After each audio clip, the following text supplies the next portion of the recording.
It's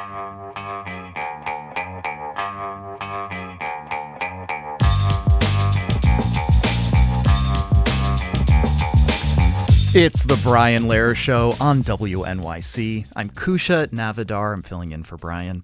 Now we'll look at the results of this year's New York City School Survey, the annual questionnaire the Department of Education sends to students, parents, and teachers every spring.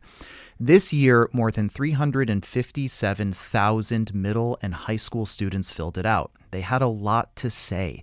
Were you often bored in class last year? More than half said yes. Were you often academically challenged? About 4 in 10 said only in some or even in none of their classes. And is vaping common at school? More than a third said yes. The survey itself got a makeover this year, too. There are fewer questions, plainer language, and some things the city has never asked students before. Joining me now to break it all down is Cayla Bamberger, education and youth issues reporter for the New York Daily News. Cayla, welcome to WNYC. Hi, thanks so much for having me.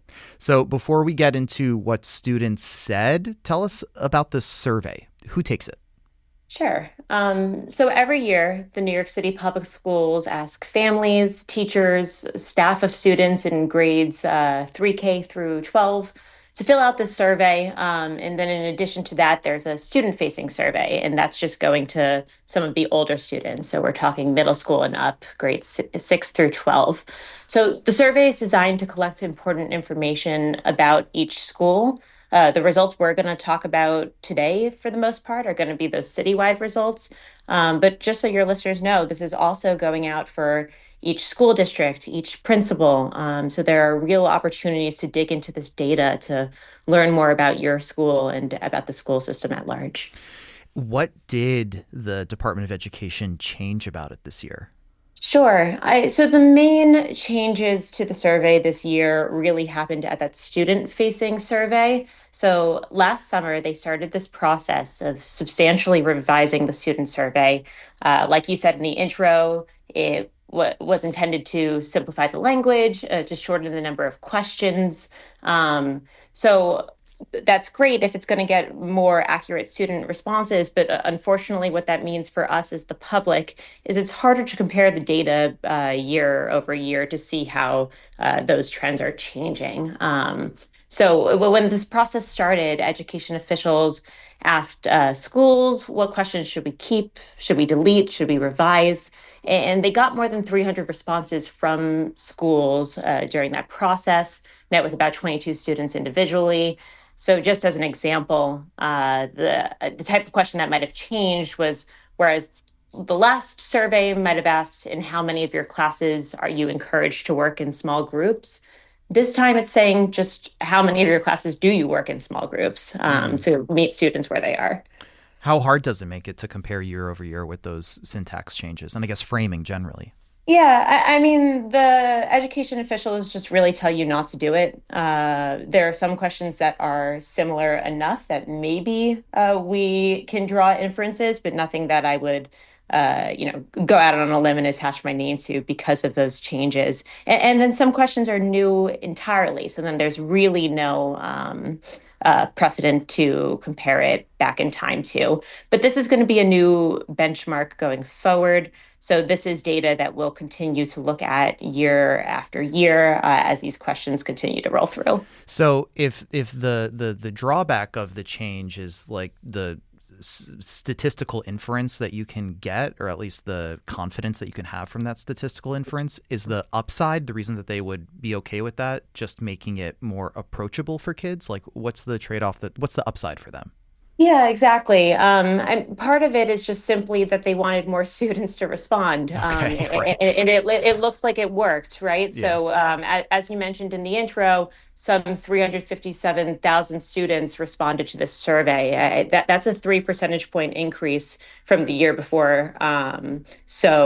It was important to do, but it does mean that for purposes of our conversation today, we're kind of looking at a snapshot of a moment in time rather than trends changing over time. Yeah, and when you're talking about 3%, increase on hundreds of thousands of students, that's a lot of extra students that you have participating in that, which I think is That's a important. lot of extra students Yeah. who are now contributing their voice and having a say in their school system. Listeners, we want to do our own New York City school survey right here on air if you're game for it. We just talked about, boredom. There's some other topics that we're going to get into. There's safety, there's vaping, there's feeling included at school. So students, parents, teachers, tell us how your school is really doing on any of these from your perspective. Call or text us at 212-433-WNYC. That's 212-433-9692. Cayla, we just had an interesting question come in through text. It says, who is funding these surveys for New York City schools? That's Tommy T from Richmond, Virginia. Sure. This is something that is run every year by the school system itself. It works with a partner called Panorama Education, but it is a internal school system, not a survey, not something that's researchers coming in to the school system and conducting their own analysis. Gotcha. Let's go to the finding that made your headline, because you reported that 41% of students feel academically challenged in only some or none of their classes, and 53% of students said they were often or very often bored at school last year. So for the record, I used to teach high school math, and so Okay. I am very familiar with students feeling bored no matter how hard I tried. Sometimes I won, sometimes I didn't. But do we know anything about where these challenges come from for these particular students? Sure. Those were actually two separate questions, right? One question was, do you feel academically challenged? And the other is basically, are you bored? In terms of academic challenge and rigor in the schools, the current schools chancellor, a man named Kumar Samuels, he started saying at the beginning of his tenure that he really has three priorities for the school system, and academic rigor is one of them. So this is something that the school system has heard from students, from parents, year after year. This is something, as just a New Yorker, I think we've heard from bright young students before when they're not really getting that rigor in their classes. So the school system says they're on it.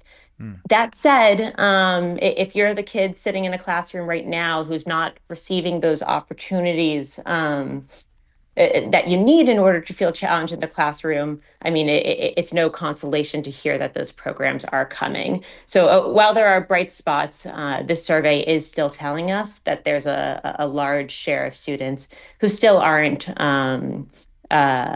receiving the level of rigor that they want to receive.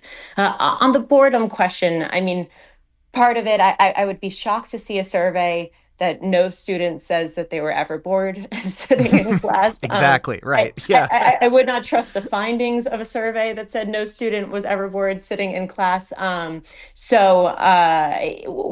the school system will continue to work on addressing that boredom question, the question becomes how? How do you address the boredom question? And in recent years, at least while I've been covering the school system, something that school officials have increasingly said to address that boredom question is that they really want to make classes relevant to students' lives, when they're thinking about their futures. What can you do in the classroom, especially at the high school level, to make these experiences seem relevant, once you get outside the four walls of a classroom? So we've seen the city roll out uh, what we would have thought of in our education as career programs, but they don't really look like that anymore. It's opportunities to connect with employers, to earn certifications, to really get ready for the years after you leave school. And that's just one way to address the boredom question. This is very interesting to me because there was a new question on the survey where less than half of students said most of their teachers connect what they're learning to life outside the classroom. And you've covered the city's big push into career education over the years, programs like Future Ready New York City. does this number that, less than half said that they felt like their teachers were connecting math to what's actually happening in the real world, does that number suggest that the push isn't reaching most classrooms yet? Yeah, it's a good question, and unfortunately, something that I would have felt more confident answering had the surveys year over year Oh, yeah. been more similar, so that we could confidently say at least we're moving in the right direction. So that is something I'm going to continue to look out for in the coming years, um, to see if that push is really working. The other thing I'll say is if you're one of the schools that's gotten involved in these programs, that's great. But if you're not one of the schools that's gotten involved in these programs, well, I don't know if I would expect to see as much of a change. Yeah. Let's go to Jim in Brooklyn. Hi, Jim. Welcome to the show. Hey, how you doing? Good. I'm a former teacher. I was a former young teacher. I was in the school in Brooklyn for a couple years. I love teaching. I didn't leave it because I was burnt out or anything. But I know from the attitude of my students, I taught high school history, and history does have a greater chance to connect things to the outside world. I don't know how, sometimes you just need to learn math or science. But I know the attitude of the kids, and I was talking to the guy who took my call. The mindset of the students answering the surveys also matters. Like from my experience, if I handed a student something where it wasn't directly related to their grade or the class, they're not really going to be honest about their responses. They're just going to try and get it done as quickly as possible. So I'm just asking, how well do you think this data actually represents the feelings and the environment that the students are in? Oh, interesting, Jim. I hear what you're saying, because from your perspective, it's, how reliable are these results when maybe you've got some students that are just trying to finish the work, as I used to call it. Yeah. Cayla, what do you think? Is that possible to pressure test?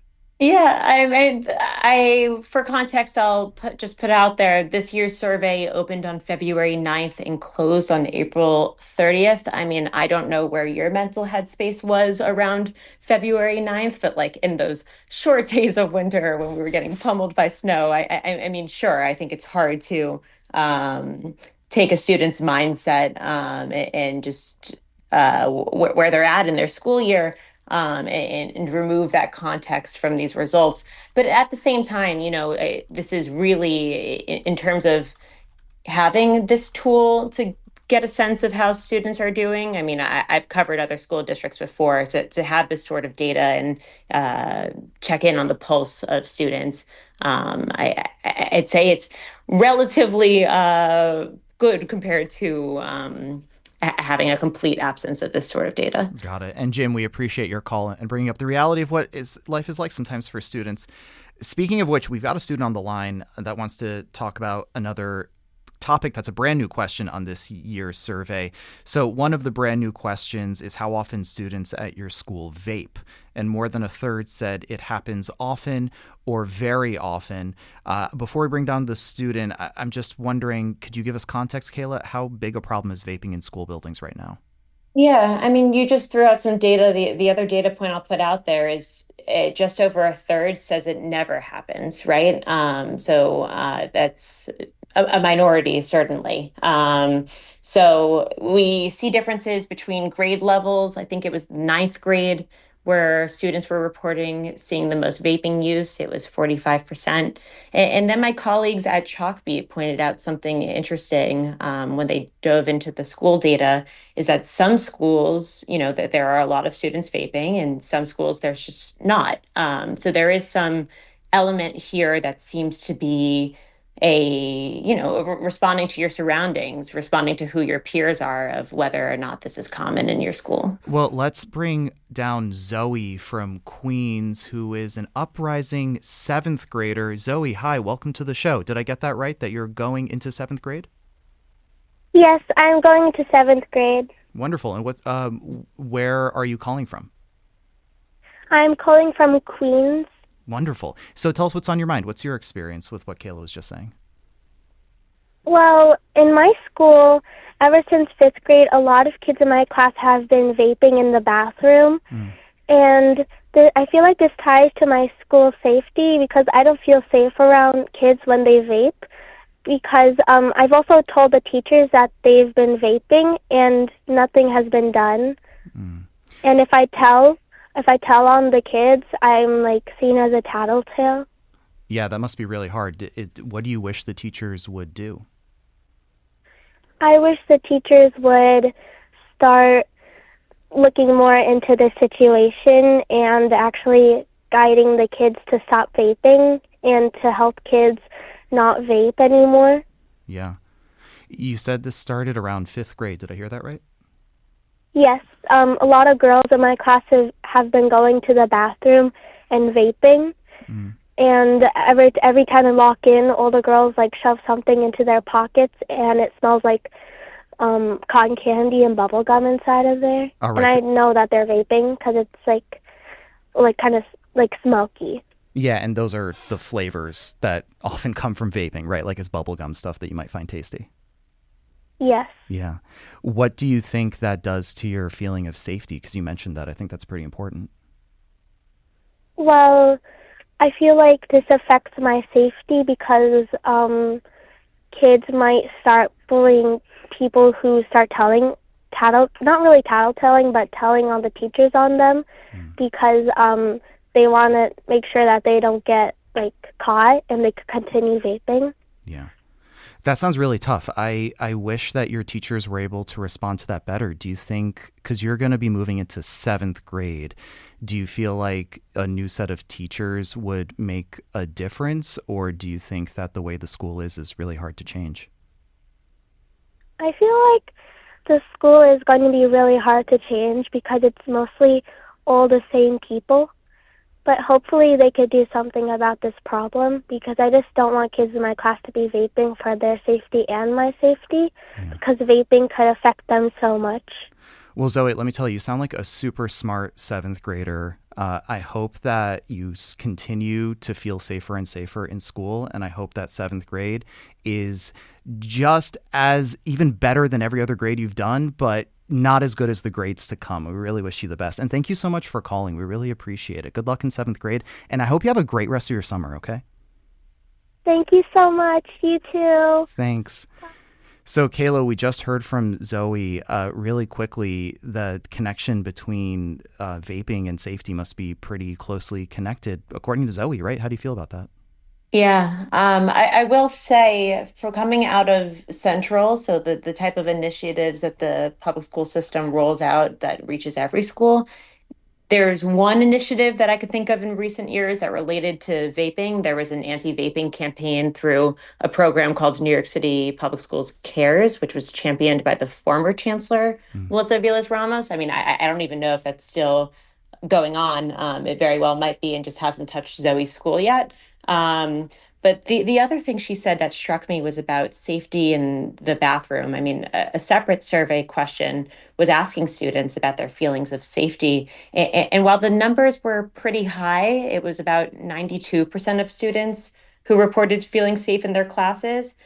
That number started to drop when you asked children, especially students of color, about other school spaces. And one of those school spaces was the locker rooms and bathrooms, and the number declined there. You're listening to The Brian Lehrer Show on WNYC. I'm Kushan Avidar filling in for Brian today, and we're talking to Cayla Bamberger, education and youth issues reporter for the New York Daily News, and we're talking about the big Department of Education survey for New York that has gotten more than 357,000 responses from students, and breaking down some of the answers and trends that we've seen. If you have an experience with what we've been talking about so far, we've heard from a student. I'd love to hear from a parent. We've also heard from a teacher. Give us a call or send us a text. We're at 212-433-9692. So an interesting thing that comes to my mind as well, Cayla, after listening to Zoe and hearing you talk about the alignment with what the Department of Education is going for, is this kind of like dual tale that's going on. On the one hand, you hear a lot of students saying, hey, I feel bored or I'm not academically challenged. But the parents kind of tell a different story, it seems. 96% said they're satisfied with their child's education, which is about as close to unanimous as a survey gets. What do you make of that? Yeah. I mean, my main takeaway from a finding like that is despite all the politics around public education these days, families really like their own schools, right? Like they like their teachers, they like their principal. They're happy with the education that their children are receiving. So to take that national story and look at how individual parents feel about their schools, I mean, that was really important context to keep in mind. Yeah. And in your piece, you quote the DOE's press release saying this data signals strong alignment with Chancellor Samuel's pledge to make academic rigor a top priority. That's an interesting way to frame students being bored, I guess. Can you tell me, and you touched on this earlier, how is the Chancellor's office responding to this survey beyond the press release? Sure. I don't know if there's going to be a whole scale response in that way, so much as individual plans to tackle these individual issues. Like I said earlier, the chancellor has named three priorities. Academic rigor is one of them. The other two, so your listeners know, in case they haven't heard him say it already, the other two are safety in truly integrated schools. So safety is really getting at some of those questions that Zoe raised, right, about how she feels even in her school bathroom. So we're hearing about different initiatives to respond to each of these priorities in real time, but I haven't seen a full plan in response to this survey, and I'm not sure if it's coming so much as these individual pieces. Can you talk more about the truly integrated schools? What does that mean?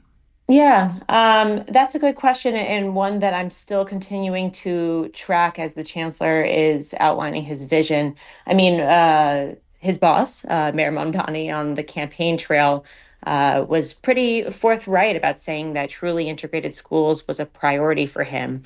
That's something that we heard former Mayor Bill de Blasio talk a lot about. It wasn't really an issue that we had heard so much about in recent years, at least not at the same decibel that we had heard under de Blasio. So when it came time to choose his chancellor, he picked a chancellor who had been involved in some of these initiatives at the school district level rather than the citywide school system, either by merging schools with declining enrollment so that the resulting student body at that new school would be more integrated than it was in the past. So that seemed part of his vision. His vision also appears to be broader than racial diversity. I mean, he's talked about having students of mixed ability in classroom, mixed disability status, learning side by side, and other forms of truly integrated schools as he broadens that conversation. So to kind of put a summary on there, and you tell me if I'm right, the goal here is merging schools with declining enrollment, in addition to some other goals, but it's kind of an effort to make classrooms look like a holistic representation of the city as a whole. Is that fair? Yeah, I think it's going to look different in each district, in each school. What the chancellor has done so far on this pillar, the main thing he's done so far is he's formed he's directed district superintendents to form these working groups in a handful of school districts who are ready to take on this work and were interested in taking on this work. So we'll see the plans that those individual school districts come up with, but the idea here is for it to be more ground up than top down, to get more community buy-in. But because of that, we just don't really know what that's going to look like yet. Gotcha. Let's go to Callie in Red Bank, New Jersey. Hi, Callie. Welcome to the show. Back in the 1980s, I was working as a producer of television in New York City and involved in a project called the Adopt a Class project, which was run by the New York City Department of Education, which encouraged, it was a partnership between leadership, business leaders in New York City, small, medium, and large, who would each adopt a class for a school year. And we were tasked with engaging the students and the teachers in a project that would represent a new way of learning and engaging with the communities. Our project was a video production, which we worked very closely with the kids to design in terms of what they wanted to do, and it landed on a news show where the kids were interviewing each other and hosting each other on topics such as what it was like to go through a family in the midst of a divorce, or reconstituted families, or drug use, or health, or caring for younger siblings, being homeless, etc. It was a remarkable project. Wow, Callie, thank you so much for that. That does sound like a remarkable project. Cayla, are there projects like this around the city? Because it sounds like another approach to connecting the classroom to the outside world. Yeah, so I don't actually know the project that she's referencing from back in the day. I mean, where the school system can, I think it tries to enlist student voice. I mean, this survey is a prime example of that, but there's certainly room for more opportunities to get students, perspectives, their asks, the things that they want to see in the public schools, to spotlight that a little bit more and change our school system around their needs and desires. Yeah. A couple more texts that I want to get to before we close out the segment. One is, as an elementary school teacher with a sister who taught high school, I'm bored starts in kindergarten and is the last thing kids say when they graduate. Perhaps it's not such a good thing to ask about. What do you make of that, Cayla? Is it a good thing to ask about, or is it kind of misleading? I don't know. I still, I would push back a little and say we still need to ask. Maybe this is why I became an education reporter. But if you had asked me that question in high school, I really, wasn't that bored in my classes. I really liked them quite a bit. So to the extent that we could strive to do better and make these classes more engaging, this survey definitely shows us there's room to grow. Yeah. And another text here says, please break down the results by elementary, middle school, and high, otherwise too vague. Just to clarify here, make sure listeners get it right. They're asking middle school and high school students these questions that you're covering. Is that right, Cayla? Yes, exactly. Yeah. And do they break it down further? I don't know this. Do they break it down further by middle school versus high school, or by age? They do. Yeah. They do. They have the questions by grade band. They all, have them for 6, 7, 8, 9, 10, 11, and 12. To get at the 3K through 5th grade perspectives, that's not coming from the student survey. That's coming from the teacher and family survey rather than the students firsthand. Gotcha. We're going to wrap this up right now. First, I want to say shout out to Zoe. Thank you so much for calling. We so value your input. Thanks to everybody who called, Jim, the teachers, the parents, and all the texts. Cayla, thank you to you too. And last question to leave you with. So school starts back up in a couple of weeks. If the chancellor takes one thing from 357,000 students, what should it be? Oh my gosh. I guess I'll do one, and this might be pandering to the families that I speak with every day. But as you said, there was very high satisfaction among families.